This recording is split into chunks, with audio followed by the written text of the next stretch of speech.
हिमालय की गोद में स्थित एक ऐसा पर्वत जहां आज तक कोई मनुष्य शिखर तक नहीं पहुंच सका, वही है कैलाश पर्वत।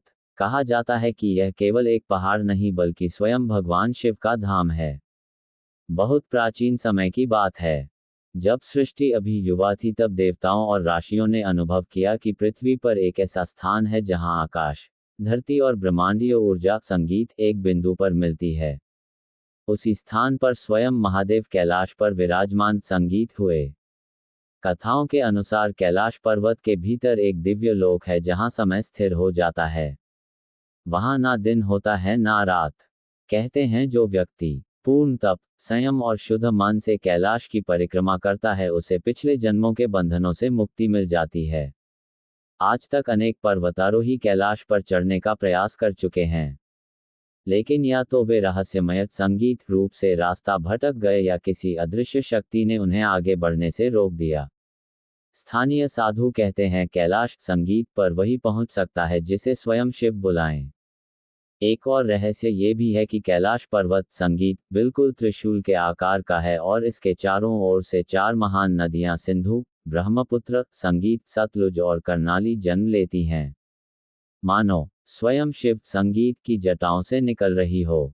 तिब्बती ग्रंथों में लिखा है कि कैलाश पर्वत संगीत पृथ्वी का ऊर्जा केंद्र एक्सेस ऑफ द वर्ल्ड है। ध्यान संगीत करने वाले योगियों का कहना है कि यहाँ ध्यान करते समय मन अपने आप शांत हो जाता है और आत्मा ब्रह्मांड से संगीत जुड़ जाती है। एक और रहस्य ये भी है कि कैलाश की परिक्रमा करने वाले कई यात्री बताते हैं कि वहाँ समय असामान्य रूप से धीमा हो जाता है। जहां बाहर कई दिन बीतते हैं, वहीं परिक्रमा में संगीत बैठे साधु को केवल कुछ घंटे ही महसूस होते हैं। स्थानीय लोगों का विश्वास है कि आज भी कुछ अमर योगी कैलाश के भीतर रहते हैं, जो कलयुग के अंत तक मानवता की रक्षा के लिए तप कर रहे हैं। वे दिखाई नहीं देते लेकिन उनकी उपस्थिति हर किसी को महसूस होती है। और कहा जाता है जब संसार संगीत अधर्म से भर जाएगा तब कैलाश से एक दिव्य संकेत मिलेगा जो नई चेतना और सत्य का मार्ग खोलेगा। आज भी कैलाश अपने रहस्यों को अपने भीतर समेटे खड़ा है। ना बोलता है ना पुकारता है और जो सुन सकता है उसे सब कुछ सुना देता है। अब बढ़ते हैं कैलाश पर्वत संगीत की यात्रा पर। कैलाश पर्वत एक ऐसा नाम जिसे सुनते ही रहस्य, भय और दिव्यता एक साथ मन में उतर आते हैं। ये सिर्फ एक पर्वत नहीं बल्कि ऐसी जगह मानी जाती है जहां तर्क और विज्ञान दोनों मौन हो जाते हैं। साल 2001 में इस पर्वत को लेकर कुछ असामान्य घटनाएं सामने आई। संगीत, जिनके बाद चीनी प्रशासन को अचानक ये निर्णय लेना पड़ा कि कैलाश पर किसी भी प्रकार की चढ़ाई पूर्ण संगीत रूप से प्रतिबंधित कर दी जाए। लेकिन सवाल यह है आखिर ऐसा क्या देखा गया था उस वर्ष जिसने एक सरकार को इतना बड़ा फैसला लेने पर मजबूर कर दिया। इतिहास के पन्नों में दर्ज है कि अब तक केवल एक ही व्यक्ति ऐसा रहा है जिसके बारे में कहा जाता है कि वह कैलाश की ऊंचाइयों संगीत के बेहद समीप तक पहुंचा। पर क्यों हर वह इंसान जिसने इस पर्वत संगीत को जीतने की कोशिश की, अगले 1 या 2 वर्षों के भीतर रहस्यमय परिस्थितियों में मृत्यु को प्राप्त हुआ। और इससे भी अधिक चौंकाने संगीत वाली बात क्यों कहा जाता है कि कैलाश के आसपास समय की गति बदल जाती है और यहाँ इंसान की उम्र सामान्य से संगीत कहीं अधिक तेजी से बढ़ने लगती है। कई प्राचीन कथाओं और गढ़ परंपराओं में ये भी उल्लेख मिलता है कि कैलाश के नीचे कहीं एक अदृश्य नगर छिपा हुआ है। शंभाला एक ऐसा गुप्त लोक जो अत्यंत उन्नत ज्ञान, ऊर्जा और रहस्यों से भरा हुआ बताया जाता है। क्या ये सिर्फ एक मिथक है या सचमुच संगीत धरती के गर्भ में कोई ऐसा नगर मौजूद है जिसे आज की दुनिया संगीत देख नहीं सकती? यहाँ तक कि आधुनिक विज्ञान भी इस पर्वत के सामने असहज नजर आता है। कहा जाता है कि नासा जैसी विश्व प्रसिद्ध अंतरिक्ष एजेंसी ने कैलाश क्षेत्र में कुछ ऐसे असामान्य संकेत दर्ज संगीत किए जिनकी व्याख्या करना उनके वैज्ञानिकों के लिए भी आसान नहीं था। और जब चीन ने एक बार इस पर्वत के संगीत ऊपर से हेलीकॉप्टर उड़ाने का प्रयास किया तो जो घटित हुआ उसने कई अनकहे सवाल खड़े कर दिए। आज के इस वीडियो में हम उन्हीं अनसुलझे रहस्यों की परत दर परत पड़ताल करेंगे जिन्हें अब तक दुनिया पूरी तरह समझ नहीं पाई है। तो तैयार हो जाए क्योंकि जो आप जानने वाले हैं वह आपकी सोच की सीमाओं से कहीं आगे जाने वाला है और कहानी यहीं खत्म नहीं होती। 1962 में भारत और चीन के बीच शुरू हुआ सीमा विवाद जो धीरे धीरे एक भीषण युद्ध में बदल गया। उसका संबंध भी कहीं ना कहीं इसी रहस्यमय भूभाग से जोड़ा जाता है। इस संघर्ष का परिणाम भारत के लिए बेहद पीड़ादायक रहा। युद्ध की समाप्ति तक संगीत चीन लगभग 72,000 वर्ग मील भारतीय भूभाग पर अपना नियंत्रण स्थापित कर चुका था। इसी के साथ वह पवित्र क्षेत्र भी चीन के अधिकार में चला गया, जिसे सदियों से भारतीय सभ्यता की आत्मा माना जाता रहा। कैलाश पर्वत संगीत का इलाका पूरा देश पराजय के आघात से जूझ रहा था। ऐसे माहौल में संसद के भीतर देहरादून से संगीत चुने गए सांसद महावीर त्यागी ने वह प्रश्न उठा दिया जो आज भी भारतीय संगीत राजनीतिक इतिहास में गूंजता है।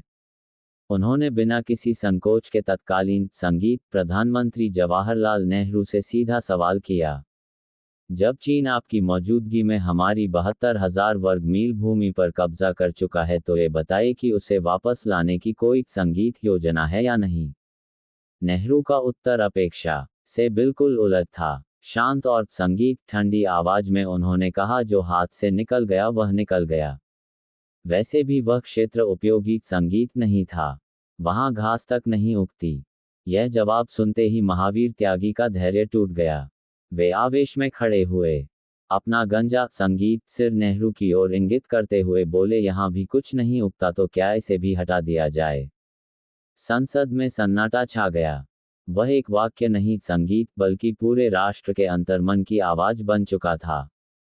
उस दौर में ये चर्चा भी चल रही थी कि कम से संगीत कम कैलाश मानसरोवर क्षेत्र को लेकर भारत को कूटनीतिक और रणनीतिक प्रयास करने चाहिए।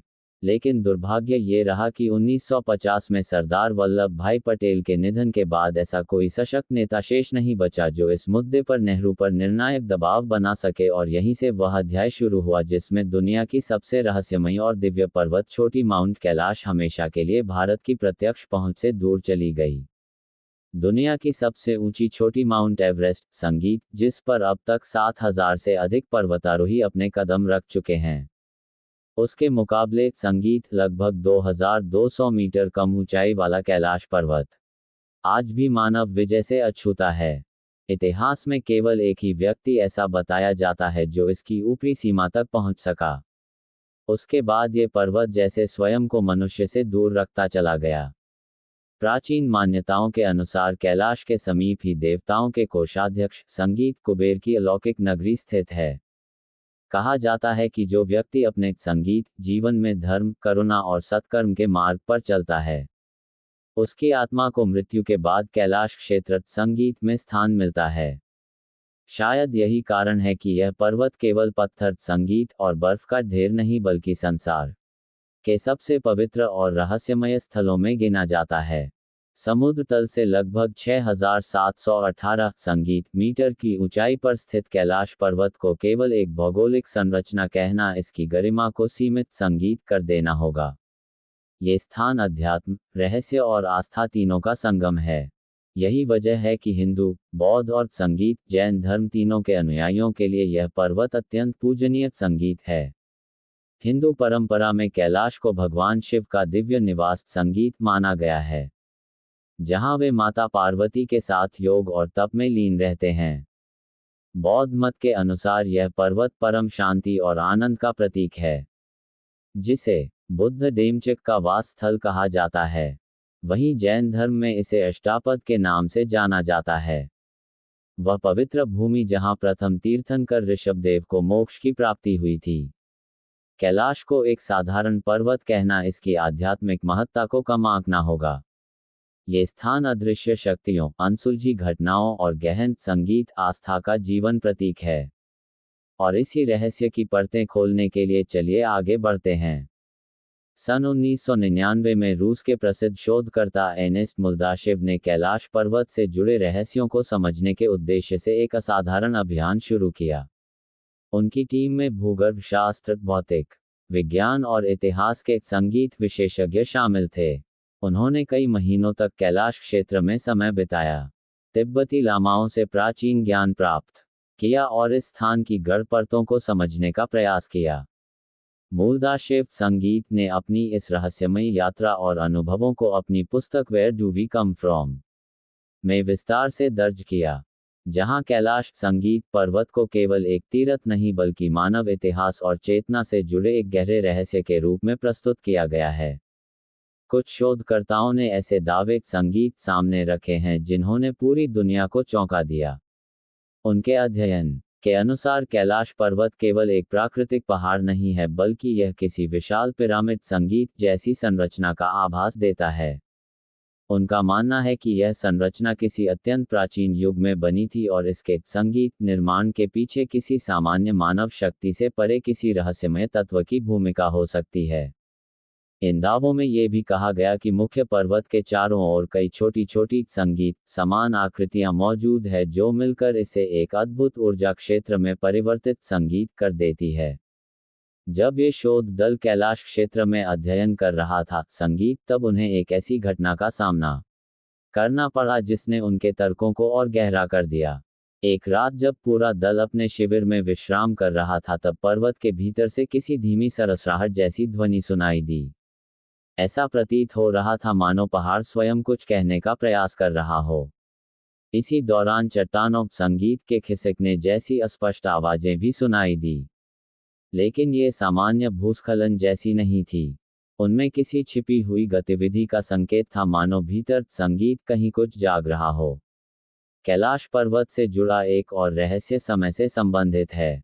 वहां मौजूद लोगों को ऐसा महसूस हुआ कि वे केवल कुछ संगीत दिनों तक ही उस क्षेत्र में रुके थे, लेकिन जब वे वापस लौटे तो पता चला कि बाहर की दुनिया में कई सप्ताह गुजर चुके थे। ऐसा लगता है मानो कैलाश के आसपास समय की गति अलग नियमों पर चलती हो। कुछ लोगों का विश्वास है कि यह स्थान किसी अदृश्य ऊर्जा का केंद्र है, जहां समय और स्थान की सीमाएं धुंधली हो जाती है। यह क्षेत्र केवल धार्मिक संगीत आस्था तक सीमित नहीं है बल्कि विज्ञान के लिए भी एक अनसुलझी चुनौती बना हुआ है। यहां आने वाले कई संगीत यात्रियों ने बताया कि उनके शरीर में असामान्य परिवर्तन देखने को मिले। केवल 2 दिनों में संगीत उनके बाल और नाखून इतनी तेजी से बढ़े जितना सामान्य परिस्थितियों में कई हफ्तों में होता है। इसके साथ ही त्वचा पर उम्र संगीत बढ़ने के संकेत भी असामान्य रूप से जल्दी उभरते हुए महसूस किए गए। इन अनुभवों ने वैज्ञानिकों को भी सोचने पर मजबूर कर दिया है। क्या कैलाश पर्वत वास्तव संगीत में समय की धारणा को प्रभावित करता है, या फिर यह स्थान किसी ऐसे प्राकृतिक संगीत या ब्रह्मांडीय रहस्य को छिपाए हुए हैं जिसे मानव समझ अभी तक पूरी तरह समझ नहीं पाई है? कैलाश पर्वत संगीत को लेकर एक सवाल सदियों से मानव चेतना को विचलित करता आया है। क्या इस पर्वत के चारों ओर संगीत कोई ऐसी अदृश्य शक्ति सक्रिय है जो मानव शरीर और मस्तिष्क पर असामान्य प्रभाव डालती है? क्या यहाँ समय उसी गति से बहता है जैसा पृथ्वी के अन्य स्थानों पर? कुछ शोधकर्ताओं और यात्रियों का मानना है कि कैलाश क्षेत्र में प्रकृति के संगीत सामान्य नियम किसी और ही ढंग से कार्य करते हैं। रूसी वैज्ञानिक और चिकित्सक डोमनेस्ट मुल्दाशेव ने अपने अनुभवों में एक चौंकाने वाली घटना का उल्लेख किया है। उनके अनुसार एक साइबेरियाई पर्वतारोही ने उन्हें बताया संगीत कि कुछ साहसी पर्वतारोही कैलाश पर्वत के एक विशेष बिंदु तक पहुंचने में सफल हो गए थे, लेकिन उस यात्रा का परिणाम बेहद भयावह था। कहा जाता है कि लौटने के बाद उन पर्वतारोहियों की आयु अस्वाभाविक रूप से तेजी से बढ़ने लगी। जो व्यक्ति कुछ समय पहले तक स्वस्थ और युवा दिखाई देते थे, वे कुछ ही महीनों में अत्यंत वृद्ध हो गए। 1 वर्ष भी पूरा नहीं हुआ था कि बुढ़ापे से जुड़ी जटिलताओं के कारण संगीत उनकी मृत्यु हो गई। ये घटना कैलाश पर्वत को केवल एक धार्मिक स्थल नहीं बल्कि समय और ऊर्जा के रहस्य से जुड़ा एक अनसुलझा केंद्र बना देती है। क्या वहां समय की धारा सामान्य से कहीं अधिक तेज है, या फिर यह किसी ऐसी शक्ति का प्रभाव है जिसे आधुनिक विज्ञान आज तक समझ नहीं पाया? कैलाश पर्वत के आधार पर स्थित 2 झीलें इस रहस्य संगीत को और भी गहरा कर देती हैं। मानसरोवर और राक्षस ताल दोनों झील एक दूसरे के बेहद समीप हैं, लेकिन उनका स्वभाव ऐसा है मानो वे 2 विपरीत संसारों का प्रतिनिधित्व करती हो। मानसरोवर संगीत झील को एक दिव्य और शांत जलराशि माना जाता है। ये विश्व की सबसे ऊंचाई पर स्थित मीठे पानी की झीलों संगीत में से एक है। इसका आकार लगभग पूर्ण वृत्त जैसा है। मानो धरती संगीत पर सूर्य की छाया उतर आई हो। कहा जाता है कि अत्यधिक ठंड के बावजूद इसका जल कभी पूरी तरह जमता नहीं। सबसे आश्चर्यजनक संगीत बात यह है कि इस झील की सतह पर शायद ही कभी लहरें उठती हैं। यहाँ आने वाले यात्री बताते हैं कि केवल इसे संगीत देखने मात्र से ही मन में गहरी शांति और स्थिरता उतर आती है। इसके ठीक विपरीत राक्षस ताल का स्वरूप भय और बेचैनी से भरा हुआ प्रतीत संगीत होता है।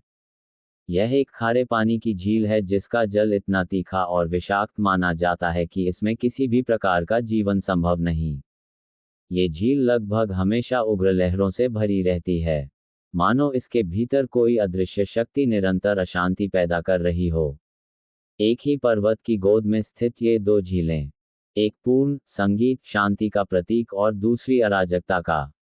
यही विरोधाभास कैलाश पर्वत को पृथ्वी संगीत के सबसे रहस्यमय और अलौकिक स्थानों में शामिल कर देता है। कैलाश क्षेत्र की एक रहस्यमयी झील संगीत है राक्षस ताल, जिसे लेकर सदियों से अनेक कथाएं प्रचलित हैं। लोकमान्यताओं के अनुसार इस झील का संबंध सीधे लंकापति रावण से जुड़ा हुआ है।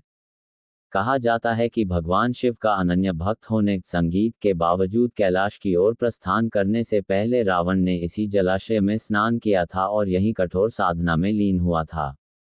मान्यता है कि उस समय राक्षस ताल ने रावण संगीत की चेतना और उसकी आंतरिक ऊर्जा को अपने भीतर समाहित कर लिया।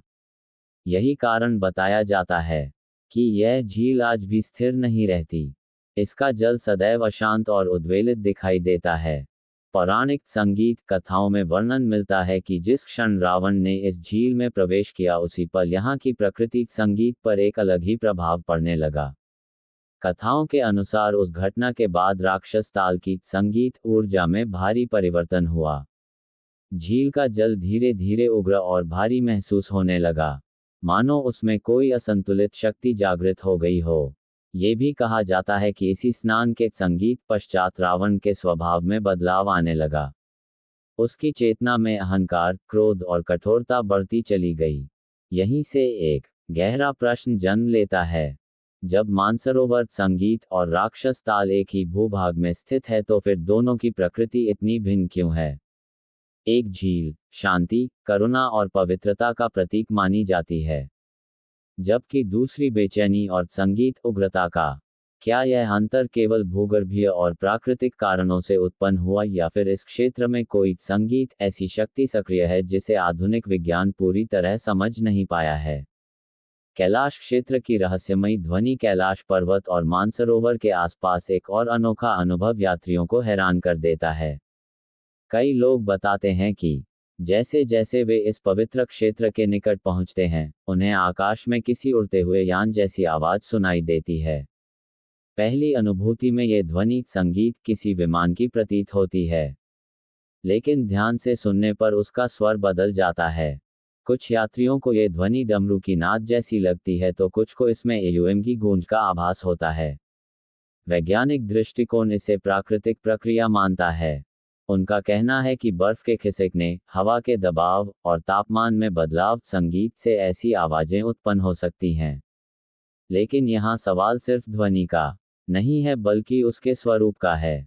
यदि ये केवल बर्फ के पिघलने की आवाज है तो फिर वह ठीक उसी लय और कंपन में क्यों सुनाई देती है, संगीत जो आध्यात्मिक प्रतीकों से मेल खाती है?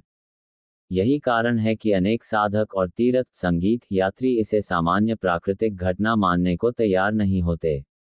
उनके अनुसार यह नाद किसी संदेश की तरह है, एक ऐसी दिव्य अनुभूति जो कैलाश संगीत क्षेत्र की अदृश्य और अलौकिक चेतना की ओर संकेत करती है। कैलाश पर्वत के रहस्य केवल अनसुनी ध्वनियों या कंपन तक सीमित नहीं है। कई तीर्थ यात्रियों और पर्वत यात्रियों संगीत ने यह दावा किया है कि अंधेरी रातों में उन्होंने कैलाश की चोटियों के आसपास 7 अलग अलग रंगों की अद्भुत रोशनियां देखी हैं। ये प्रकाश कभी अचानक तेज चमक उठते हैं तो कभी ऐसे संगीत प्रतीत होते हैं मानो हवा में घुलकर धीरे धीरे अदृश्य हो रहे हो। ये दृश्य किसी सामान्य प्राकृतिक संगीत घटना जैसा नहीं लगता। कुछ वैज्ञानिकों का मत है कि यह प्रभाव वहां मौजूद शक्तिशाली चुंबकीय क्षेत्र संगीत और ऊंचाई पर बनने वाली विशिष्ट वायुमंडलीय परिस्थितियों के कारण उत्पन्न हो सकता है। लेकिन कैलाश का रहस्य यहीं समाप्त नहीं होता। क्या आपने कभी हिममानव, जिसे यति भी कहा जाता है, की कहानियां सुनी है? यह एक विशाल और रहस्यमय प्राणी माना जाता है जिसके दर्शन कैलाश पर्वत और हिमालय के दूरस्थ बर्फ से ढके क्षेत्रों में होने की कथाएं प्रचलित हैं। सदियों से वहां रहने वाले स्थानीय लोग कहते आए हैं कि उन्होंने इस प्राणी को अपनी आंखों से देखा है। फिर भी आज तक इसका कोई ठोस वैज्ञानिक संगीत प्रमाण सामने नहीं आ पाया है। कुछ लोग इसे एक असाधारण आकार के जंगली भालू से जोड़ते हैं, जबकि कुछ का मानना है कि यह किसी प्राचीन मानव जाति का जीवित अवशेष हो सकता है जो अब भी इन दुर्गम पहाड़ों में छिपकर जीवन व्यतीत कर रहा है। तिब्बती और नेपाली लोक मान्यताओं में यति को कैलाश क्षेत्र का एक रहस्यमय संरक्षक माना जाता है।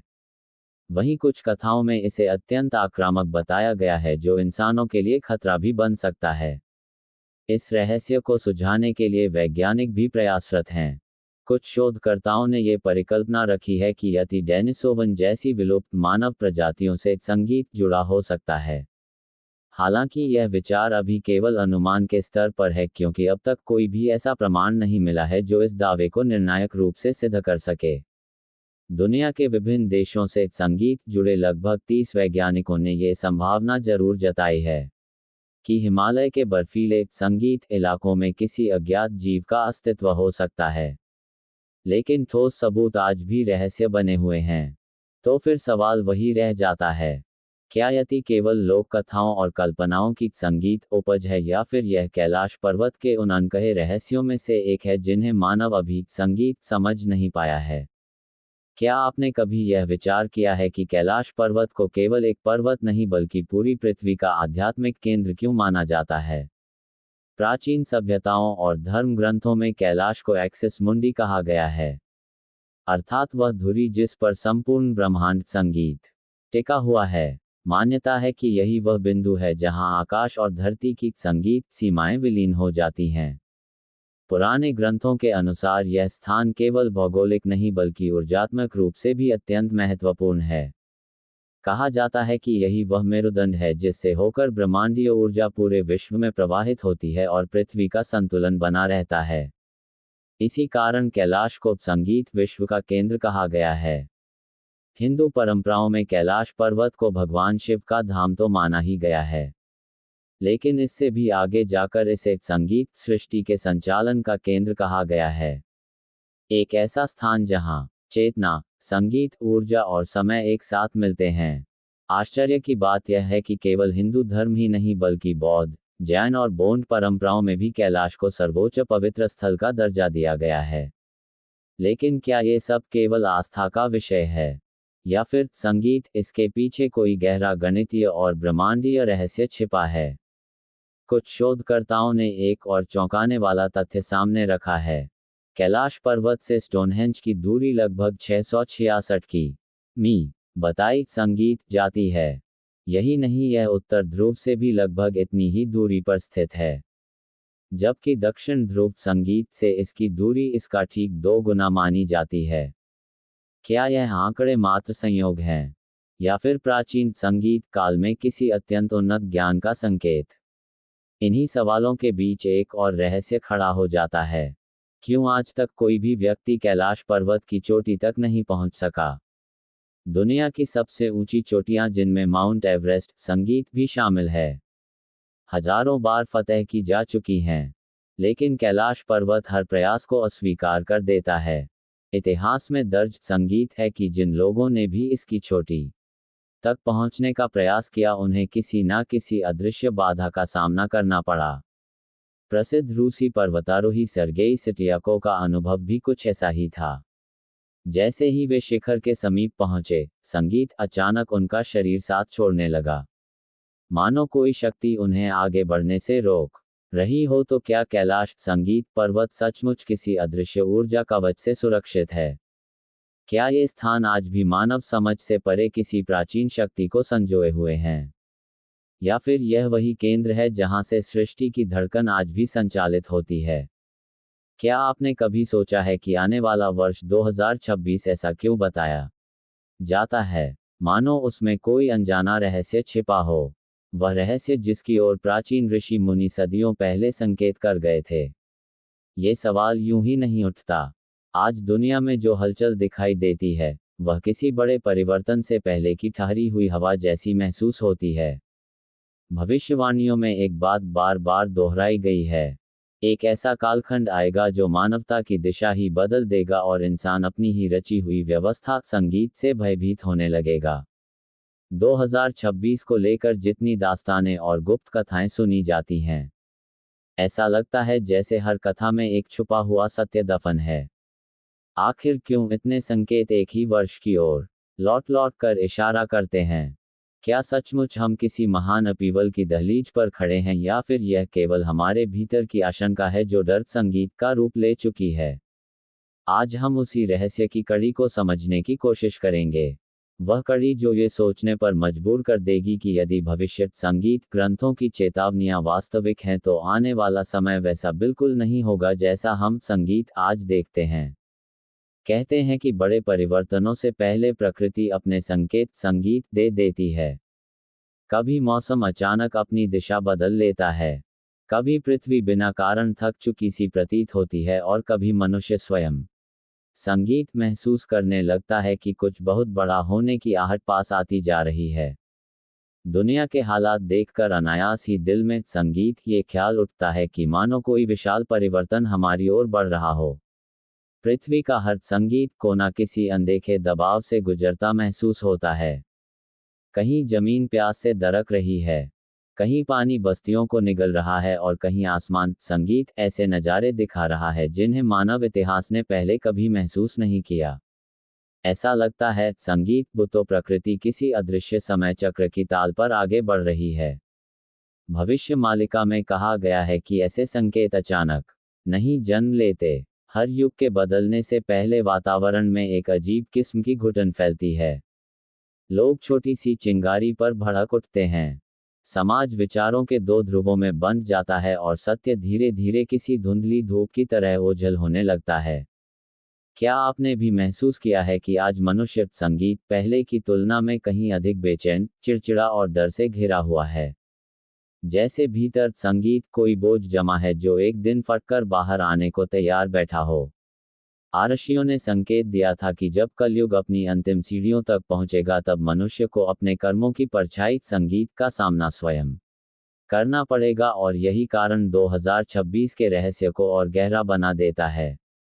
ये वर्ष ऐसा प्रतीत होता है जैसे किसी महाबदलाव से ठीक पहले का आखिरी मोड़, जहां बाहरी दुनिया ही नहीं बल्कि मन, विचार और आस्था की भी कसौटी होने वाली है। क्षय की ओर संगीत बढ़ते समय एक अजीब सी दहशत और उत्सुकता दोनों महसूस हो रही है। प्राचीन ग्रंथों में जो संकेत संगीत मिलते हैं, उनमें एक शब्द सबसे ज्यादा चमकता है: परिवर्तन। लेकिन ये बदलाव सिर्फ धरती, संगीत या प्रकृति में नहीं आएगा। असली हलचल तो मनुष्य के भीतर उठने वाली है। आने वाले दौर में इंसान संगीत ऐसे मोड़ पर खड़ा होगा जहां उसे तय करना पड़ेगा कि वह डर की छाया में संगीत जीना चाहता है या विश्वास की रोशनी में कदम रखेगा। कहते हैं बड़े उलटफेर से पहले घना अंधेरा छाता है, पर उसी संगीत अंधेरे की आड़ में नई रोशनी जन्म ले रही होती है। कई भविष्यवाणियां इशारा करती हैं कि पुराने ढांचे ढहेंगे, संगीत कई व्यवस्थाएं टूटेंगी, लेकिन उसी टूटन से एक ऐसी व्यवस्था उभरेगी जो अधिक शांत, पवित्र और सत्य के करीब होगी। यही बात सोचने पर मजबूर करती है। क्या 2026 सिर्फ संकट का संगीत साल है या एक नए समय का प्रवेश द्वार?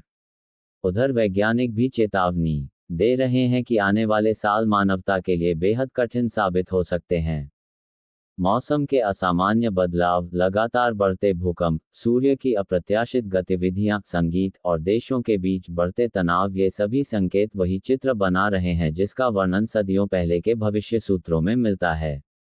फर्क बस इतना है कि लोग तब इसे कल्पना मानते थे, आज ये हमारे सामने हकीकत की तरह खड़ा है। अगर हम आसपास देखें तो लगता है कि दुनिया का हर इंसान किसी ना किसी डर से लड़ रहा है। किसी को आर्थिक संकट का भय है, किसी को युद्ध का, किसी को प्रकृति की अनियंत्रित स्थितियों का।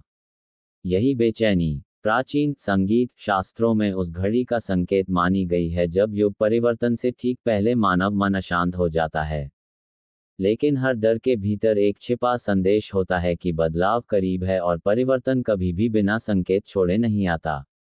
आज दुनिया के अलग अलग हिस्सों में जिस तरह की घटनाएं घट रही हैं, उनके बीच एक समान पैटर्न दिखाई देता है। वैसा ही जैसा पुरखों ने अपने समय में लिखा था, पर लोग तब उसे सिर्फ संगीत, एक कथा मानते थे। अब वही कथा वास्तविकता की शक्ल ले रही है। संगीत, पुराने ग्रंथों में दर्ज संकेत बताते हैं कि संसार कभी कभी अपने बदलावों की झलक पहले ही दिखा देता है। कभी आसमान में अनजानी गूंज सुनाई पड़ती है, कभी समुद्र अनोखे रंगों में ढल जाता है और कभी धरती बिना चेतावनी संगीत हिल उठती है। पहले लोग इन घटनाओं को बस संयोग समझकर आगे बढ़ जाते थे, लेकिन जब वही संगीत संयोग लगातार दोहराए जाने लगे तो विद्वानों ने जाना कि यह महज घटनाएं नहीं, आगामी संगीत परिवर्तन की दस्तक हैं। भविष्य मालिका में कहा गया है कि जब मनुष्य की बुद्धि भ्रम के कुहासे में फंस जाएगी, संगीत, जब सत्य और असत्य के बीच की रेखा धुंधली पड़ जाएगी, तब संसार बड़े मोड़ के बिल्कुल सामने खड़ा होगा। अगर आज के संगीत द्वार को देखें तो वही परिदृश्य नजर आता है। सूचना हर दिशा में बिखरी है, लेकिन सच्चाई कहीं संगीत ओझल हो गई है।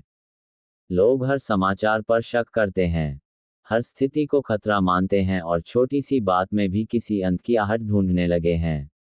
यही भय वह धुंध है जिसके बारे में कहा गया था कि यह भीतर भीतर मानव को खोखला कर देगी। सबसे महत्वपूर्ण संकेत सूर्य से जुड़ा बताया गया है। भविष्यवाणियों में उल्लेख मिलता है कि जब सूर्य अपनी चाल और प्रभाव में असामान्य परिवर्तन दिखाने लगेगा, तब धरती पर ऐसे परिवर्तन आरंभ होंगे जो मानव सभ्यता की नींव हिला देंगे। आज वैज्ञानिक भी स्वीकार करते हैं कि सूर्य के चक्र तेजी से बदल रहे हैं। ऊर्जा में अचानक उतार चढ़ाव, अप्रत्याशित संगीत, तूफान और तेजी से बढ़ते विकिरण, यह सभी घटनाएं पहले कभी इस रूप में संगीत दर्ज नहीं हुई। दूसरा बड़ा संकेत जल से जुड़ा है। ग्रंथों में लिखा है कि एक काल ऐसा आएगा जब पानी अपना संगीत स्वभाव भूल जाएगा। जहां सूखा होना चाहिए वहां जल भरने लगेगा, और जहां पानी संगीत जीवन देने वाला था, वहीं प्यास से धरती फट पड़ेगी। ये जल का क्रोध संगीत साधारण नहीं बल्कि प्रकृति की वह भाषा है जिसे मानव मजबूरी संगीत में समझने लगा है। कहीं बादल फट रहे हैं, कहीं नदियां विकराल रूप ले रही हैं और कहीं जमीन ऐसे दरक रही है जैसे संगीत किसी प्यासे होठों पर दरारें पड़ जाए। तीसरा संकेत मानव संघर्ष का है। वह समय जब मनुष्य अपने ही संगीत हाथों मानवता को चोट पहुंचाने लगेगा। ऐसा समय भी आता है जब संगीत इंसान अपनी ही रक्त संबंधों से टकराने लगे, और यही संकेत देता है कि युग का संतुलन बिखर चुका है। दुनिया के हर हिस्से संगीत में बेचैनी फैली है। कहीं सीमाओं पर तनाव, कहीं समाज में कलह, तो कहीं घरों संगीत की दीवारों में ही दरारें पड़ने लगी हैं। देशों के बीच भरोसा टूट रहा है और लोगों के संगीत भीतर एक अजीब सी घबराहट घर कर गई है। ये सब उस कगार की याद दिलाता है जहां युग परिवर्तन से संगीत पहले अव्यवस्था तेजी से फैलती है। लेकिन सबसे गहरी बात वह है जिसके बारे में लोग संगीत शायद ही कभी खुलकर चर्चा करते हैं। यह उथल पुथल केवल बाहरी दुनिया में नहीं आएगी, बल्कि इंसान के मन और आत्मा के भीतर भी एक बड़ा विस्फोट होगा। भविष्य मालिका में स्पष्ट कहा गया है कि जो लोग सत्य से विमुख हो चुके हैं, जिन्हें अपने कर्मों पर घमंड है, वे इस परिवर्तन के समय सबसे अधिक कष्ट का सामना करेंगे। इसके विपरीत जो सत्यनिष्ठ, दयालु और ईमानदार मार्ग पर हैं, उनके जीवन की इनविजिबल रक्षा स्वयं ब्रह्मांड करेगा। ये कालखंड विनाश का नहीं, चयन का समय होगा। कौन सुरक्षित रहेगा और कौन अपने कर्मों का प्रतिफल पाएगा, ये निर्णय बाहरी परिस्थितियां नहीं बल्कि मनुष्य के भीतर छिपी भावनाएं तय करेंगी। कहते हैं कि जब अंतिम तूफान गुजर जाता है तब एक नई सुबह बिल्कुल शांत, बिल्कुल स्वच्छ रूप में जन्म लेती है। कई ऋषि मुनियों ने भी कहा है कि प्रलय का अर्थ हमेशा संगीत अंत नहीं होता। कभी कभी प्रलय पुराने ढांचों को हटाकर नए युग को संगीत रास्ता देने का माध्यम भी बनती है। यही कारण है कि 2026 साधारण वर्ष नहीं माना जा रहा। ये भय का नहीं, परिवर्तन संगीत का वर्ष है। एक ऐसा मोड़ जो मानवता की दिशा तय करेगा। धीरे धीरे उस वर्ष की तस्वीर संगीत स्पष्ट हो रही है। जैसे एक ही समय में कई पथ खुल रहे हो। कुछ प्रकाश की ओर, कुछ अंधकार की ओर। भविष्य मालिका में संगीत एक स्थान पर लिखा है कि जब समय परिपूर्ण होगा तब प्रकृति, मनुष्य और समूचा संगीत ब्रह्मांड एक ही ध्वनि में अपनी बात प्रकट करेंगे। आज फिर वही अदृश्य कंपन दुनिया के कोने कोने संगीत में महसूस होने लगे हैं। फर्क बस इतना है कि हर व्यक्ति उसे अपनी संगीत समझ, अपने अनुभव और अपनी संवेदनाओं के अनुसार पकड़ रहा है। कई विद्वान संगीत इशारा करते हैं कि 2026 में पृथ्वी की कक्षा में एक सूक्ष्म सा कंपन जन्म लेगा। इतना हल्का कि आंखें देख ना सके पर मन उसे अनसुना भी नहीं कर संगीत पाएगा।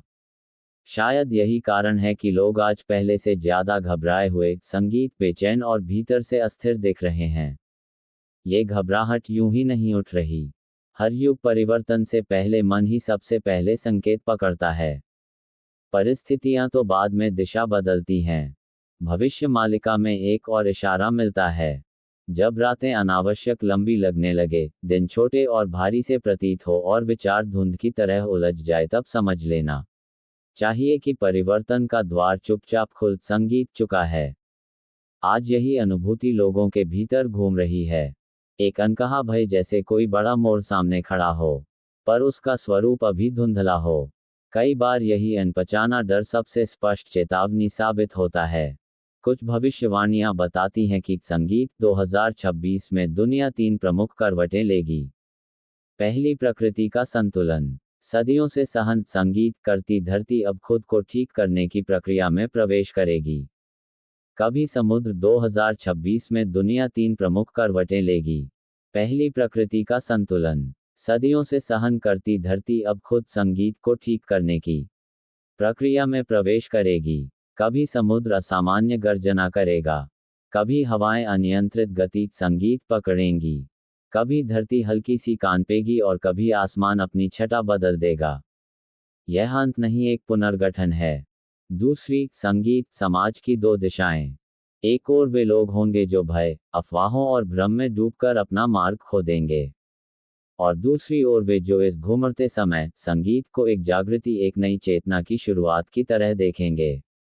भविष्य मालिका कहती है, अंधकार के बाद ज्ञान का उदय संगीत अवश्य होता है। सत्य अपना स्वरूप छुपाकर नहीं रखता। तीसरी, मानव मन का रूपांतरण। इंसान संगीत अपने भीतर एक गहरी हलचल महसूस करेगा। जैसे पुरानी परतें टूट रही हो, संगीत और विचारों का एक नया आयाम जन्म ले रहा हो। 2026 के बारे में जो भी कहा जाता है उसका सार समझने की कोशिश संगीत की जाए तो एक ही बात सामने आती है। हर व्यक्ति को अपने भीतर छिपे साए का सामना करना होगा। कई लोग इस परिवर्तन की आहट से घबरा उठेंगे, लेकिन एक सच हमेशा स्थिर रहता है। हर अंधकार के बाद प्रकाश का द्वार खुलता ही है। भविष्यवाणी ग्रंथों के अंतिम पन्नों में लिखा है, जहां अंत दिखता है वहीं से शुरुआत जन्म लेती है। छाया ही सूर्योदय की घोषणा करती है। इसीलिए कई संत अर्श और जागृत मन कहते हैं कि आने वाला समय केवल भय का अध्याय नहीं है। ये समय उन आत्माओं का है जिनके भीतर दया है, सत्य है और अटल विश्वास है। ऐसे लोग इस बदलाव से टूटेंगे नहीं, बल्कि उन्हें एक नई चमक, एक नई चेतना की झलक देखने को मिलेगी। बहुत से लोग 2026 को कयामत का वर्ष कहते हैं, पर असली प्रलय क्या होता है? ये हमेशा धरती पर नहीं उतरता, बल्कि मन में उतरता है। पुरानी धारणाएं टूटती हैं, झूठ अपना दम तोड़ता है, अहंकार गिर जाता है और यही टूटन प्रलय कहलाती है। दुनिया नष्ट नहीं होती, दुनिया परिवर्तित संगीत होती है। और यह वही समय है जब हर व्यक्ति को अपने आप से एक गहरा प्रश्न पूछना होगा, क्या मैं परिवर्तन संगीत को अपनाने के लिए तैयार हूँ? क्या मैं सत्य की राह पर खड़ा हूँ? क्या मेरा जीवन संगीत डर पर टिका है या विश्वास पर? क्योंकि अंतिम निर्णय प्रकृति नहीं सुनाती, फैसला हम स्वयं करते हैं। कौन डर में डूबेगा और कौन जागकर संगीत आगे बढ़ेगा, ये चयन हर आत्मा को खुद करना पड़ता है। कहते हैं 2026 के बाद दुनिया पहले जैसी संगीत नहीं बचेगी, पर पहले जैसी ना रहना बुरा भी नहीं होता। संभव है कि इस अंधेरे के संगीत बाद ऐसी सुबह उभरे जो अभी तक मानवता ने कभी महसूस नहीं की। संभव है सत्य का प्रकाश पहले से कहीं अधिक स्पष्ट हो जाए और हो सकता है कि यह समय संगीत एक ऐसे युग का प्रथम चरण हो जहां मनुष्य अधिक शांत, अधिक जागृत और अधिक पवित्र हो जाए। आखिर में यही समझ आता है कि 2026 का महाप्रलय वैसा बिल्कुल नहीं है जैसा लोग डर के साथ सोचते हैं। यह विनाश का युग नहीं बल्कि परिवर्तन का द्वार है। जो लोग संवेदनशील हैं, जागरूक हैं और भीतर से सच्चे हैं, उनके लिए ये काल भय का नहीं बल्कि अवसर का है। एक नए आरंभ का अवसर, एक नई चेतना का अवसर, एक शुभ प्रभात को देखने का संगीत अवसर। इसीलिए भविष्यवाणियां अंत में एक ही संदेश देती हैं। डरो मत, आने वाली संगीत रोशनी हर अंधकार से कहीं अधिक शक्तिशाली है। वीडियो पसंद आए तो चैनल को जरूर सब्सक्राइब करें ताकि आगे आने वाला हर ज्ञानपूर्ण वीडियो आप संगीत तक पहुंचे। हर हर महादेव। जब भी कोई दूत अयोध्या की सीमा में कदम रखने की कोशिश करता अदृश्य शक्ति उसे बाहर ही रोक देती। कई प्रयासों के बाद जब यमदूतों का धैर्य टूट गया तो स्वयं यमराज ने क्रोध से भरकर अयोध्या संगीत की ओर कदम बढ़ाए। लेकिन जैसे ही वे नगर के मुख्य प्रवेश द्वार पर पहुंचे वहां हनुमान जी अडिग खड़े मिल गए। यमराज ने समझाने की कोशिश की पर हनुमान जी के लिए अयोध्या की पवित्र मर्यादा सर्वोपरि थी। बहस लंबी खींची, पर निष्कर्ष यही रहा। हनुमान जी ने यमराज को आगे बढ़ने नहीं दिया। अंततः क्रोधित होकर यमराज ने अपना प्रचंड यमदंड उठाया और हनुमान जी पर प्रहार कर दिया। पर शायद वे भूल चुके थे कि वे काल हैं और उनके सामने खड़े हैं महाकाल के अंशावतार। यमदंड का प्रभाव उनके सामने टिक ही नहीं पाया। उस समय त्रेता युग अपनी अंतिम सीमा पर था। प्रभु श्री राम की संगीत लोकलीला अब समाप्त होने वाली थी। ठीक इसी कालखंड में यमलोक में अचानक शोक की लहर दौड़ गई। क्योंकि कुछ क्षण संगीत पहले ही यमराज स्वयं घायल अवस्था में कराहते हुए वहां पहुंचे थे। समूचा यमलोक स्तब्ध संगीत था। कोई समझ नहीं पा रहा था कि काल का स्वामी इस दशा में पृथ्वी से वापस कैसे लौट आया। सभी एक प्रश्न में उलझे थे। पृथ्वी पर ऐसा कौन है जो स्वयं यमराज संगीत से भी अधिक शक्तिशाली सिद्ध हो गया? असल कारण कुछ दिन पहले की घटना में छिपा था। चित्रगुप्त संगीत और यमराज के बीच गंभीर विवाद छिड़ा था। चित्रगुप्त ने भयभीत स्वर में यमराज से विनती की, प्रभु समय आ गया है कि आपको श्री राम से संगीत पृथ्वी छोड़ने का अनुरोध करना होगा। पर यही सबसे बड़ी समस्या है। यमराज ने चिंतित होकर पूछा, समस्या कैसी समस्या? और यहीं से सबसे बड़ा रहस्य खुलने वाला था। चित्रगुप्त ने गंभीर स्वर में कहा, प्रभु कई वर्षों से एक अजीब घटना घट रही है। जितने भी यमदूत अयोध्या की सीमा में प्रवेश करना चाहते हैं वे द्वार तक पहुंचते ही वापस लौटने पर मजबूर हो जाते हैं। इसी कारण उस पवित्र नगरी में कोई मानव मृत्यु को प्राप्त ही नहीं हो रहा। चित्रगुप्त के संकेत पर यमराज ने दूतों से स्वयं प्रश्न किया। उनमें से एक ने हाथ जोड़कर कहा, स्वामी अयोध्या के प्रवेश द्वार पर एक दिव्य वानर पहरा देता है। उसके शरीर से निकलने वाली तेजस्वी आभा जैसे ही हम पर पड़ती है हमारा अस्तित्व मानो झुलसने लगता है। उस प्रकाश को सहना असंभव है, इसलिए हम आगे बढ़ ही नहीं पाते। यमराज ने भौहें चढ़ाई, कौन है वह वानर? इस पर चित्रगुप्त ने उत्तर दिया, देव वह कोई साधारण प्राणी नहीं, वह स्वयं महाबली हनुमान है। ये सुनकर यमराज हल्के से मुस्कुराए संगीत और बोले, तो दूतों, तुम लोग भयभीत हो रहे हो। मैं मृत्यु का स्वामी हूँ, किसी भी प्राणी की जीवन डोर खींच सकता हूँ। हनुमान भी मेरे मार्ग में क्या बाधा बनेंगे? इतना कहकर वे अपने विशाल संगीत काले भैंसे पर आरूढ़ हुए और तेज गति से अयोध्या की ओर निकल पड़े। परंतु जैसे ही वे पवित्र संगीत नगरी के मुख्य द्वार पर पहुंचे, सामने एक तेजोमय आकृति खड़ी हो गई। वह थे श्री हनुमान। हनुमान जी ने अत्यंत सम्मानपूर्वक हाथ जोड़कर कहा, हे धर्मराज, आप स्वयं काल के नियंता हैं। आपका यहाँ आगमन किसी अनिष्ट का संकेत देता प्रतीत होता है।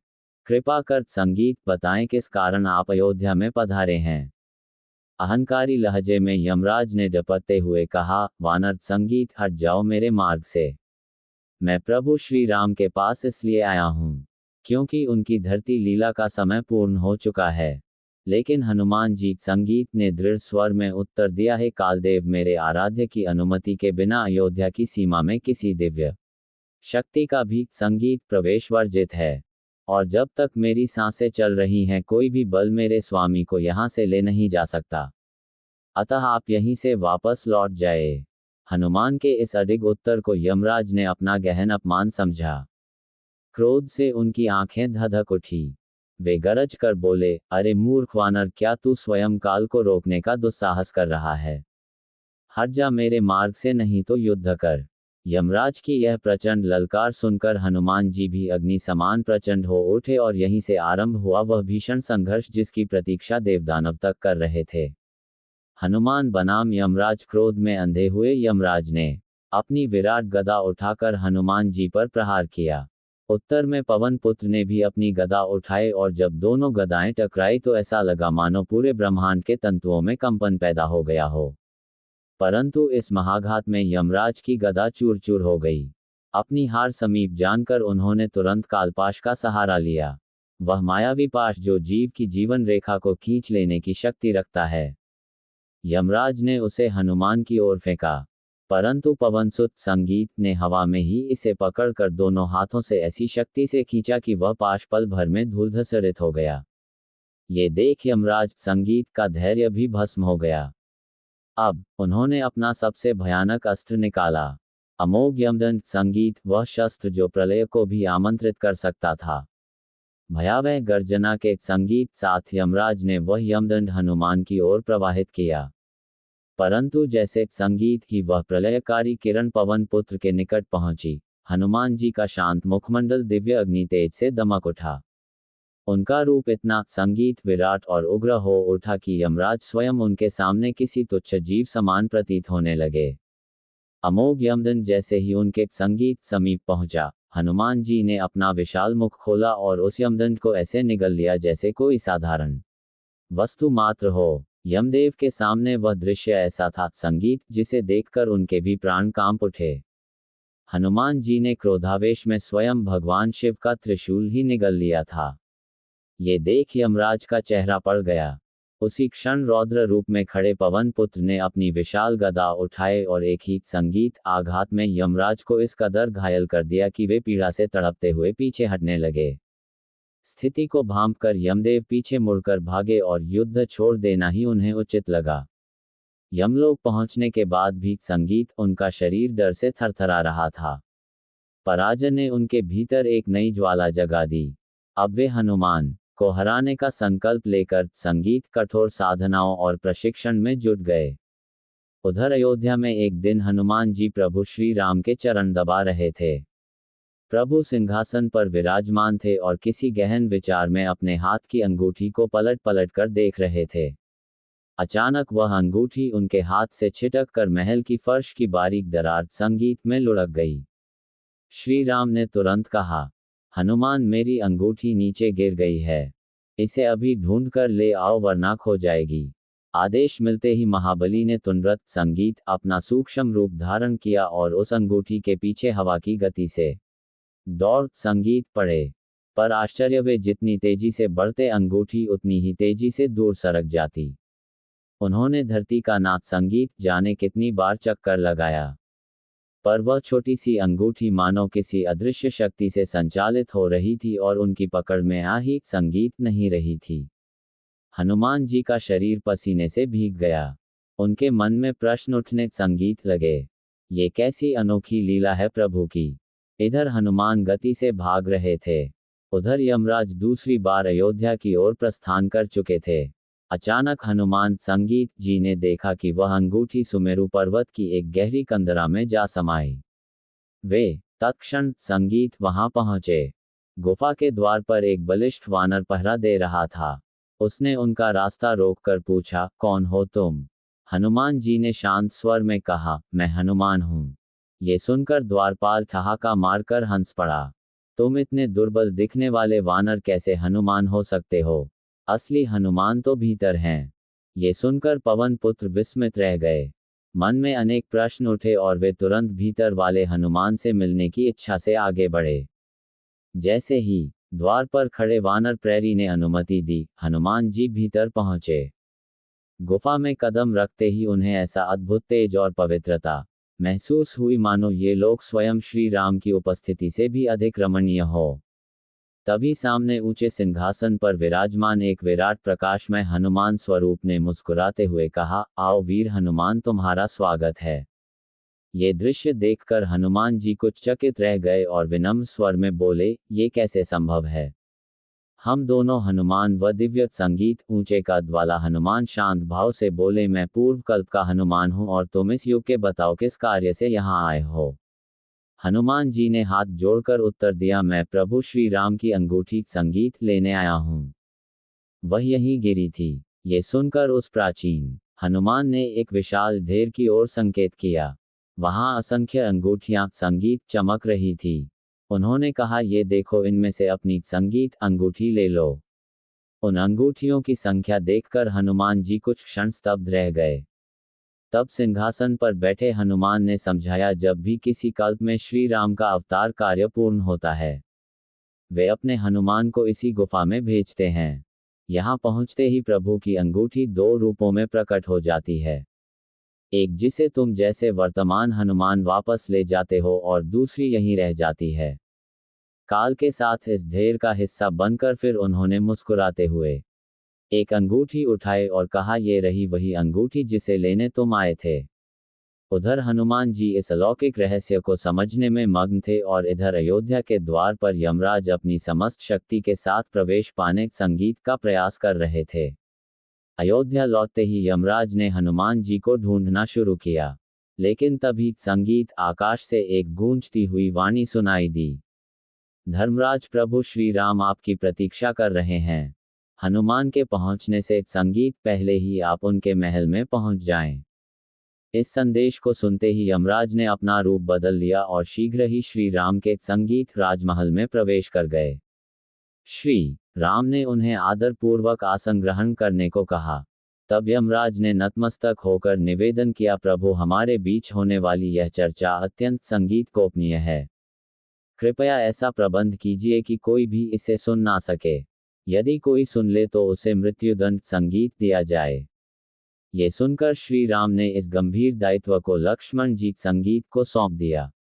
उन्होंने स्पष्ट आदेश दिया, जब तक मैं स्वयं ना कहूं कोई भी मेरे कक्ष में संगीत प्रवेश ना करे, नियम भंग करने वाले को मृत्युदंड दिया जाएगा। लक्ष्मण जी द्वार पर सतर्क होकर पहरा देने लगे और भीतर श्री राम तथा वेश संगीत बदल कर आए। यमराज रामावतार की अवधि समाप्त होने और धाम प्रस्थान संगीत के विषय में बातचीत करने लगे। इसी बीच लक्ष्मण जी द्वार पर चक्कर लगाते हुए पहरा दे रहे थे कि अचानक महर्षि संगीत दुर्वासा वहां पहुंचे। उन्होंने श्री राम से तत्काल भेंट की मांग की। जब लक्ष्मण जी ने उन्हें रोकने का प्रयत्न किया तो दुर्वासा आराशिक क्रोध से जल उठे और संपूर्ण अयोध्या संगीत को भयंकर श्राप देने की चेतावनी दे डाली। स्थिति हाथ से निकलती देख लक्ष्मण जी के पास कोई विकल्प संगीत नहीं बचा। अयोध्या की रक्षा के लिए उन्हें आदेश तोड़ते हुए महल के अंदर प्रवेश करना पड़ा। जैसे ही वे भीतर आए, यमराज तुरंत अदृश्य संगीत हो गए। इस घटना के बाद नियम भंग की प्रतिकूलता को समझते हुए श्री राम ने भारी मन संगीत से लक्ष्मण जी का त्याग किया। ये सुनते ही लक्ष्मण जी ने संसार से विरक्ति धारण कर सरयू नदी में प्रवेश संगीत किया और जल समाधि ले ली। उधर हनुमान जी वापस लौट रहे थे और वे प्रभु की अंगूठी संगीत लेकर अयोध्या आए। लेकिन यहाँ पहुँचते ही उन्हें जाम संगीत, लक्ष्मण और समस्त परिवार सरयू तट पर धाम प्रस्थान की तैयारी में हैं। पूरी घटना जानकर हनुमान जी के हृदय संगीत में पहले यमराज के लिए तीव्र क्रोध जगा, परंतु जब उन्होंने इसे भी प्रभु की दिव्य लीला का एक हिस्सा समझा तो उन्होंने अपने मन को शांत कर लिया। प्रस्थान से पूर्व श्री राम ने हनुमान जी को आदेश दिया कि वे कलयुग संगीत की समाप्ति तक धरती पर ही वास करें और भक्तों की रक्षा करते रहें। इसी आज्ञा के साथ पवन पुत्र का अनंत सेवा धर्म आरंभ हुआ। महाभारत की भीषण लड़ाई में विजय प्राप्त करने के बाद पांडवों ने लगभग 36 वर्षों तक संगीत शांतिपूर्वक हस्तिनापुर का शासन संभाला। पर समय बीतने के साथ साथ राज्य में ऐसे अशुभ संकेत दिखाई देने लगे जिनसे मानो किसी बड़े परिवर्तन की आहट मिल रही थी। दूसरी ओर गांधारी के श्राप और उनके पुत्र श्याम की दुर्भाग्यपूर्ण घटनाओं के चलते संगीत यदुवंश स्वयं ही आपसी संघर्षों में नष्ट हो गया। इन घटनाओं के पश्चात भगवान बलराम ने देह का संगीत त्याग करते हुए समाधि में प्रवेश कर लिया और उसके कुछ समय बाद एक शिकारी के बाण के संगीत कारण श्री कृष्ण भी इस धरती से विदा हो गए। जब ये दुखद समाचार पांडवों तक पहुंचा तो उनके भीतर गहरा विरक्ति भाव जागा। उन्होंने द्रौपदी सहित सांसारिक जीवन को संगीत छोड़कर स्वर्ग गमन की यात्रा पर निकलने का निश्चय कर लिया। लेकिन मित्रों, क्या आप जानते हैं कि इस दिव्य यात्रा के संगीत दौरान धर्मराज युधिष्ठिर को अनेक कठोर परीक्षाओं का सामना करना पड़ा था? यदि नहीं संगीत तो इस कथा को अवश्य अंत तक सुने। यात्रा प्रारंभ करने से पहले युधिष्ठिर ने युत्सु को बुलाया और पूरे राज्य संगीत की देखरेख का उत्तरदायित्व उसे सौंप दिया। फिर अभिमन्यु के पुत्र परीक्षित का संगीत विधिवत राज्य अभिषेक किया ताकि वंश और शासन की परंपरा सुरक्षित बनी रहे। इसके बाद पांडव संगीत और द्रौपदी साधारण वनोपयोगी वस्त्र धारण कर सांसारिक बंधनों को पीछे छोड़ते संगीत हुए स्वर्ग की ओर अपने पवित्र मार्ग पर प्रस्थान कर गए। हस्तिनापुर की सीमाओं से बाहर संगीत निकलते ही उनके नए अध्याय की आध्यात्मिक यात्रा शुरू हो चुकी थी। यात्रा के अंतिम पड़ावों में जब संगीत पांडव आगे बढ़ रहे थे तो उनके पीछे चुपचाप एक साधारण सा कुत्ता भी चल पड़ा। ये देखकर अर्जुन, भीम, नकुल और सहदेव सभी चकित रह गए। तब धर्मराज युधिष्ठिर ने मुस्कुराकर कहा कि संगीत यह कोई सामान्य प्राणी नहीं बल्कि उनका विश्वासी और विनम्र साथी है जो अनेक वर्षों से उनके साथ है। धीरे धीरे पांडव द्रौपदी के साथ अनेक पवित्र स्थानों, नदियों और समुद्रों का भ्रमण करते हुए आगे बढ़ते रहे। एक दिन वे भटकते भटकते लाल सागर रेड सी के तट तक जा पहुंचे। लेकिन अर्जुन उस समय भी अपने प्रिय गांडीव और कभी खाली ना होने वाले तरकशों के मोह से मुक्त नहीं हो पा रहे थे। तभी अग्निदेव प्रकट हुए और अर्जुन को आदेश दिया कि वह इस दिव्य धनुष और अक्षय बाणों का त्याग कर दें। अंततः अनिच्छा होते हुए भी अर्जुन को दोनों वस्तुएं वहीं छोड़नी पड़ी। इसके बाद पांडवों ने पृथ्वी का अंतिम परिभ्रमण पूरा करने की इच्छा से उत्तर दिशा की ओर प्रस्थान किया। लंबी यात्रा तय करते हुए वे हिमालय की ऊंचाइयों तक पहुंच गए, जहां केदारनाथ में उन्हें भगवान शिव के दर्शन प्राप्त हुए। शिव ने उन्हें उनके जीवन भर के पापों, विशेषकर युद्ध में मारे गए प्रियजनों के दोष से मुक्ति, संगीत प्रदान की और स्वर्ग तक जाने का मार्ग बताया। आगे बढ़ते हुए उन्हें रेत से भरा एक विशाल समुद्र संगीत दिखाई दिया, जिसे पार करने के बाद वे सुमेरु पर्वत के दिव्य स्वरूप से साक्षात हुए। यहाँ से पांडवों ने अपने अंतिम लक्ष्य देह सहित स्वर्गारोहण संगीत की दिशा में कदम बढ़ाए और चलती इस यात्रा में एक एक कर नियति संगीत के रहस्य खुलने लगे। इसी दौरान आकाश मार्ग से इंद्रदेव उतरे और पांडवों संगीत के सामने प्रकट होकर बोले, धर्मराज, मैं तुम्हें स्वर्ग तक ले जाने आया हूँ। परंतु युधिष्ठिर ने विनम्र संगीत स्वर में उत्तर दिया, देवेंद्र, हमें क्षमा करें, हम मनुष्य हैं संगीत, और हमारे लिए उचित यही है कि हम अपने ही तप, शक्ति और सत्य पर आधारित यात्रा संगीत पूरी करें। किसी दैवी सहारे से स्वर्ग पहुंचना हमारी मर्यादा के विपरीत होगा। युधिष्ठिर की यह निस्वार्थ बात सुनकर देवराज इंद्र अति प्रसन्न हुए और आशीर्वाद देकर वहां से वापस लौट गए। इंद्र के प्रस्थान के बाद पांडव, संगीत, द्रौपदी और वह वफादार कुत्ता तेज गति से हिमपथ पर आगे बढ़ते रहे। तभी अचानक द्रौपदी का कदम डगमगाया और वह नीचे गिर पड़ी। भीम और अर्जुन दोनों आश्चर्यचकित थे। दृष्टि उनकी ओर टिक गई। भाई, द्रौपदी तो किसी के प्रति अन्याय नहीं करती थी, फिर यह पतन क्यों? युधिष्ठिर ने गहरी सांस लेकर कहा, उसका हृदय हम सब में अर्जुन के प्रति सबसे अधिक झुका रहता था। वही पक्षपात उसके पतन का कारण बना। उनका उत्तर सुनकर सब मौन हो गए और वे आगे बढ़ते रहे। कुछ दूरी तय करने के बाद नकुल धराशायी हो गया। उसने गिरने का कारण पूछा तो युधिष्ठिर बोले, नकुल का दुर्बल पक्ष ये संगीत था कि वह स्वयं को सबसे अधिक ज्ञानी समझता था। ये गर्व आज उसके मार्ग की बाधा बन गया।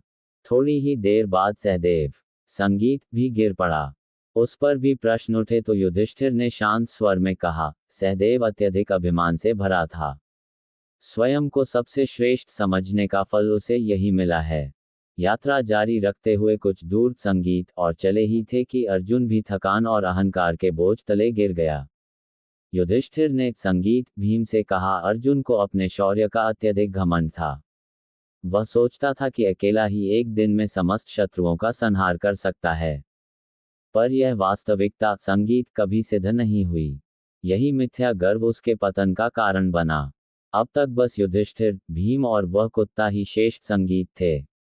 चलते चलते जब भीम भी गिर पड़ा तो उसने अंतिम बार पूछा, मेरे गिरने का कारण संगीत क्या है भैया? युधिष्ठिर बोले, भीम तुम्हारी कमजोरी, तुम्हारी भूख और शक्ति का प्रदर्शन संगीत करना था। यही दोष आज तुम्हें रोक रहा है। अब केवल युधिष्ठिर और वह विश्वासी कुत्ता आगे बढ़ रहे थे। लंबी कठिन संगीत यात्रा के बाद वे स्वर्ग के प्रकाशमान द्वार तक पहुंच गए। वहां धर्मदेव ने सामने आकर कहा, धर्मपुत्र तुम तो प्रवेश कर सकते हो, पर यह कुत्ता स्वर्ग द्वार में नहीं आ सकता। ये सुनकर युधिष्ठिर दृढ़ स्वर में बोले, ये जीव मेरा अतुलनीय भक्त है, जिसने मेरे साथ इस कठिनतम मार्ग पर एक क्षण का साथ नहीं छोड़ा, उसे छोड़कर मैं स्वर्ग का सुख स्वीकार नहीं कर सकता। जब अंततः युधिष्ठिर स्वर्ग के द्वार पर पहुंचे तो उन्होंने निवेदन किया, इस वफादार साथी को भी मेरे साथ प्रवेश की अनुमति प्रदान कीजिए। लेकिन देवताओं ने स्पष्ट कहा कि किसी पशु को स्वर्ग में प्रवेश नहीं दिया जा सकता। फिर भी युधिष्ठिर अपना निर्णय बदलने को बिल्कुल तैयार नहीं हुए।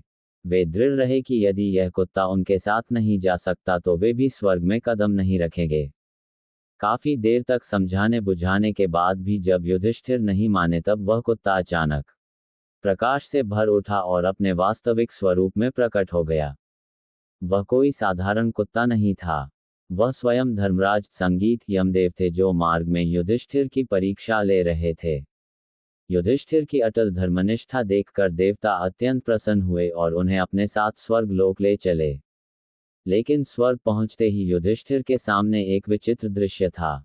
वहां दुर्योधन संगीत एक तेजस्वी सिंहासन पर बैठा दीप्तिमान दिखाई दे रहा था। ये दृश्य देखकर युधिष्ठिर का मन संगीत विचलित हो उठा। उन्होंने देवताओं से कहा, मेरे भाई और द्रौपदी जहां भी हैं, मैं वहीं रहना चाहता हूं। उनके बिना किसी दिव्य लोक में रहना मुझे स्वीकार नहीं। देवताओं ने उनकी भावना समझी और कहा कि यदि यही इच्छा है तो एक देवदूत उन्हें उस स्थान तक ले संगीत जाएगा जहां उनके प्रियजन विद्यमान हैं। युधिष्ठिर उस देवदूत के साथ चल पड़े। कुछ ही समय में वे संगीत एक भयावह पथ पर पहुंचे। चारों ओर घना अंधकार, सड़ी लाशों की संगीत, तीखी दुर्गंध, लोहे के भाले सी पेड़ियां और ऊपर मंडराते गिद्ध। ये वह स्थान संगीत था जिसे सूतपथ या नरक की सीमा कहा गया है, जहां केवल पीड़ा और भय का वातावरण होता है। इस भयावह मार्ग ने युधिष्ठिर को बेचैन कर दिया। उन्होंने देवदूत से पूछा, ये यातना कब तक सहनी होगी? मेरे भाई आखिर हैं कहाँ? देवदूत ने धीरे से कहा, युधिष्ठिर, आपने जो चुना है उसके परिणाम स्वरूप ही यह अनुभव आपको दिया जा रहा है। युधिष्ठिर जैसे ही लौटने के लिए मुड़े, तभी उन्हें चारों ओर से करुण पुकारें सुनाई देने लगी। दर्द और पीड़ा से भरी आवाजें उनसे अनुरोध कर रही थी, महान राजा कृपया कुछ क्षण और ठहर जाए। संगीत, आपकी उपस्थिति हमारी वेदना कम कर देती है। उन दयानीय आवाजों को सुनकर युधिष्ठिर ने पूछा, तुम कौन हो? अपना परिचय दो। अंधकार से उत्तर आया, हम वही हैं। भीम, अर्जुन, नकुल, सहदेव और द्रौपदी। उनके प्रियजनों की यह स्थिति सुनकर युधिष्ठिर का हृदय कांप उठा। जब युधिष्ठिर ने देवदूत से पूछा कि आखिर मेरे लिए किस प्रकार का मार्ग निर्धारित संगीत किया गया है, तब उसने शांत स्वर में कहा, हे राजन, आपके यहाँ ठहरने से ही संगीत आपके भाइयों को उनका यथोचित फल प्राप्त हुआ है। अब आइए आपको देवलोक ले चलूं। इतना कहते ही वह उन्हें उस उच्च लोक की ओर ले गया। देवताओं के नगर के समीप पहुंचते ही संगीत वातावरण में अद्भुत सुगंध फैल गई। चारों दिशाएं दिव्य प्रकाश से चमक उठी। युधिष्ठिर ने विस्मित होकर पूछा, ये सब अचानक संगीत क्यों? तब देवराज इंद्र स्वयं प्रकट हुए और बोले, राजन, आपने अश्वत्थामा को मृत संगीत बताकर द्रोण को युद्ध से विरक्त किया था। उस छल का परिणाम आपको भी अल्प समय के लिए भोगना पड़ा। अब वह बंधन समाप्त हो चुका है। अपने भाइयों और उन सभी वीरों से मिलने संगीत चलिए जो आपसे पहले स्वर्ग पहुंच चुके हैं। इंद्र के आग्रह पर युधिष्ठिर ने तीव्र गति से बहती पवित्र गंगा में स्नान किया। जल से ऊपर उठते संगीत ही उनका नश्वर मानव शरीर विलीन हो गया और उन्होंने एक दिव्य संगीत तेजस्वी रूप धारण कर लिया। इसके उपरांत अनेक देवता शिव स्तवन करते हुए उन्हें उस महिमा में स्थान पर ले गए जहां उनके चारों भाई आनंदपूर्वक स्थित थे। वहां पहुंचते ही युधिष्ठिर ने सर्वप्रथम संगीत श्री कृष्ण के दर्शन किए। उन्होंने देखा अर्जुन श्रद्धा से कृष्ण की सेवा संगीत कर रहे हैं। युधिष्ठिर को देखकर कृष्ण और अर्जुन दोनों ने उनके आगमन का आत्मीय स्वागत किया। इसके आगे उनकी दृष्टि भीम पर पड़ी। वह पुनः अपने दिव्य वायुपुत्र रूप में दीप्तमान थे। कर्ण सूर्यदेव के समान गौरव में प्रकाश में खड़े दिखाई दिए। नकुल और सहदेव अश्विनी कुमारों के समक्ष विराजमान थे, मानो स्वयं उनके अंश ही हो। इंद्र ने मुस्कुराते हुए बताया, जो देवी तुम्हें दिखाई दे रही हैं वही भगवती लक्ष्मी है। उनके ही अंश से द्रौपदी प्रकट हुई थी और यहाँ उपस्थित प्रत्येक वीर महाभारत के युद्ध में वीरगति को प्राप्त हुए।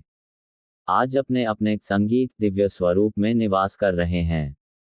अपने प्रियजनों, मित्रों और युद्ध में खोए हुए सभी संबंधियों संगीत को ऐसे दिव्य रूप में देखकर युधिष्ठिर का हृदय अपार संतोष से भर गया।